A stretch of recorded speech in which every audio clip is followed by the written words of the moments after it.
नाजरीन, आप देख रहे हैं द लोकल जेंट्स की एक्सक्लूसिव कवरेज और हमारे बीच मौजूद है मशहूर समाज खिदमतगार और तकरीबन 20 सालों से सियासत में अच्छी पकड़ रखने वाली शख्सियत नासिर हुसैन साहब, जो कि टीएमसी यूथ के प्रेसिडेंट रहे तकरीबन 10 सालों से। नासिर हुसैन साहब, 29 अप्रैल को इलेक्शन होता है और उसके बाद चारों तरफ से exit poll exit poll exit poll, सभी एग्जिट पोल में दिखाया जा रहा है बीजेपी को बढ़त दिखाया जा रहा। नसीर हुसैन साहब, क्या कहना चाहेंगे आप अपने तजुर्बा के अनुसार? देखिए, हम लोग तो कोई न्यूज़ एजेंसी नहीं है जी जी, और कहीं से हम लोग का जो एनालाइज है वो बहुत सिंपल है जी। आप देखिएगा कि जो भी ये बात बोल रहे हैं कि बीजेपी गवर्नमेंट बना रहा है, 180 सीट दिखा रहा है, कहीं 170 दिखा रहा है या तृणमूल को दिखा रहा है, लेकिन आप पूछिए वो कितने आदमी से सैंपल उठाए और कहाँ उठाए? क्या वो कोई ग्राम में गए हैं? क्या वो सुंदरबन में गए हैं, बीरभूम में गए हैं? उनका सैंपल उठाने का तरीका ये है कि न्यू मार्केट में कोई घूर रहे हैं, कोई भवानीपुर में घूर रहे हैं, उनसे पूछ रहे कि क्या बोल रहे हैं। इस तरीक़ा से कोई एग्जिट पोल नहीं होता कभी भी, और साबित हो चुका है हिंदुस्तान में कि जितने बार भी एग्जिट पोल हुआ है वो 90% फेल हुआ है। तो ये फेलियर एग्जिट पोल के बारे में क्या बात करना है कि कौन गवर्नमेंट बना रहा? हम बार बार आपको एक ही बात बोलेंगे, जहाँ पे लोग के बदन में कपड़ा नहीं है, जहाँ पेट में अनाज नहीं है, वहाँ हमारी गवर्नमेंट, तृणमूल गवर्नमेंट ने कोशिश किया कि वहाँ ये सब चीज़ मुहैया कराए। यही अचीवमेंट है। एक और इम्पोर्टेंट बात पूछना चाहेंगे नासिर हुसैन साहब, महिलाओं को लेकर, खवातीन को लेकर मोदी सरकार बहुत दिखा रही कि बहुत ही गंभीर है, बहुत चिंता करती है। क्या कहना चाहेंगे कि वाकई ममता के मुकाबले में मोदी बहुत चिंता करती है, जबकि अदर स्टेट में देखा जाए जो कि वुमेन के साथ जो रेप के रेशियोज है बहुत ज्यादा है, Bengal is too much safer zone. क्या कहना चाहेगा नासिर हुसैन? देखिए, हमको लगता है कि बीजेपी जो है ना इस मामले में पूरा फेलियर है। पूरा फेलियर होने का जो सबसे अपर हाउस है वो है पार्लियामेंट। पार्लियामेंट में सबसे ज़्यादा जो लेडीज़ एमपीज़ है वो तृणमूल की है। ये मोदी को अपना आँख को घुमा के देखना चाहिए, बीजेपी से भी ज़्यादा। बीजेपी नंबर्स उनका ज़्यादा है, हमारे कम नंबर्स में ज़्यादा एमपी है। ये सोचने वाली बात है। आप बात कर रहे हैं महिला आरक्षण बिल का, आप बात कर रहे हैं महिला आरक्षण बिल का, अभी तक का आपको आरक्षण अगर देना था तो पहले आप टिकट दे दीजिए सबको। ये बिल तो कुछ आता ज़्यादा नहीं है। अगर हमारे यहाँ 42 एमपी अगर है, सीट है, हम 40 देते, कोई क्या सवाल करेगा कि 40 औरत को हम क्यों दिए? ये तमाशाबाजी था उनका।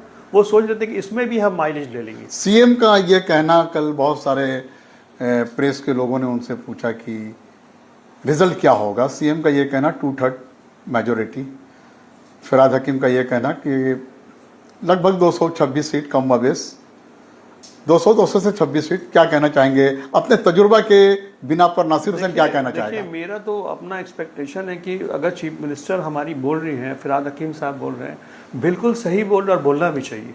अगर हम कोई काम करते हैं और उसमें भरोसा करते हैं कि काम सक्सेस होगा तो ये मेरा काम बोल रहा है। अच्छा, एक इंपॉर्टेंट सवाल यहाँ पर और पूछना चाहेंगे नासिर हुसैन साहब।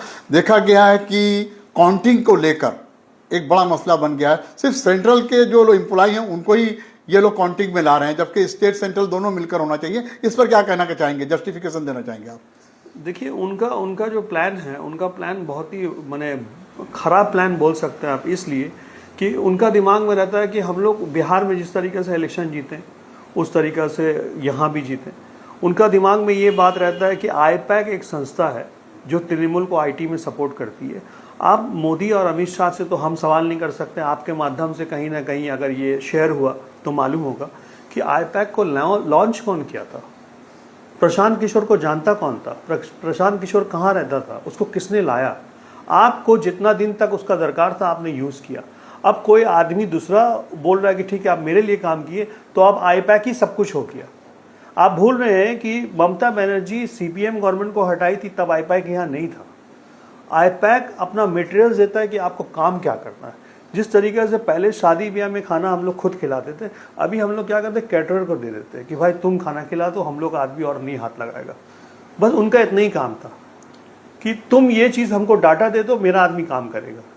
तो ये डाटा सेंटर को आप इतना ज़्यादा हाईलाइट किए हैं कि उनका उधर आप जाके है रेट कर रहे हैं, उनका फाइल ले ले अच्छा, रहे हैं। आईपैक को 13 अप्रैल को मिडिल ऑफ इलेक्शन 13 अप्रैल को अरेस्ट किया जाता है और 29 को इलेक्शन होता है, उसके बाद ही छोड़ दिया उनको जाता लगता है। है कि काम हो गया, मतलब इनके पास जो मटेरियल था वो दे नहीं सकेंगे और तृणमूल पार्टी हार जाएगा। एक इंपॉर्टेंट सवाल और नसीर साहब, स्ट्रांग रूम में ममता बनर्जी पहुंचती है, क्या वाकई पूरी मशीनरी लगी हुई है, किसी तरह से भी हो ईवीएम मशीन के साथ छेड़छाड़ जैसा देखा गया, कई एक वीडियोस वायरल हो रहे हैं, देखने को लग रहा है? देखिए, कुछ भी हो सकता है। जब हमारे जवान, आर्मी हिंदुस्तान का जिसका इतना रिस्पेक्ट हम लोग करते हैं, पुलवामा में जो अटैक हुआ, आज तक उसका ब्लूप्रिंट नहीं आया कि क्यों हुआ था, किसने किया, उसके ऊपर कोई सजा नहीं मिला। आप रिटेलिएट किए, पाकिस्तान के ऊपर में एयर स्ट्राइक किए, जो भी किए, लेकिन फैक्ट जो है वो अभी तक सामने नहीं आया। तो ये बीजेपी सरकार कुछ भी कर सकती है, ये समझ में आता है। स्ट्रांग रूम हो या आप जाके टेम्पर्ड करना, उसको अंदर रातों रात जाके वोट करना, ये कुछ भी कर सकती, क्योंकि इनका मोटिव है कि सरकार हर जगह हमारा रहे। अवाम ने, बंगाल के अवाम ने मैंडेट दे दिया है, क्या क्या क्या कहना चाहेंगे नसीर हुसैन साहब? आपने बेस्ट विशेष के साथ क्या कहना चाहेंगे? मेरा एक ही बेस्ट विशेष है कि 100% इंशाल्लाह तृणमूल आ रहा है, और तृणमूल जो है वो सबका पार्टी है, हमारे हिंदू भाई का भी है, मुस्लिम का भी है, क्रिश्चियन का भी है, ईसाई का है।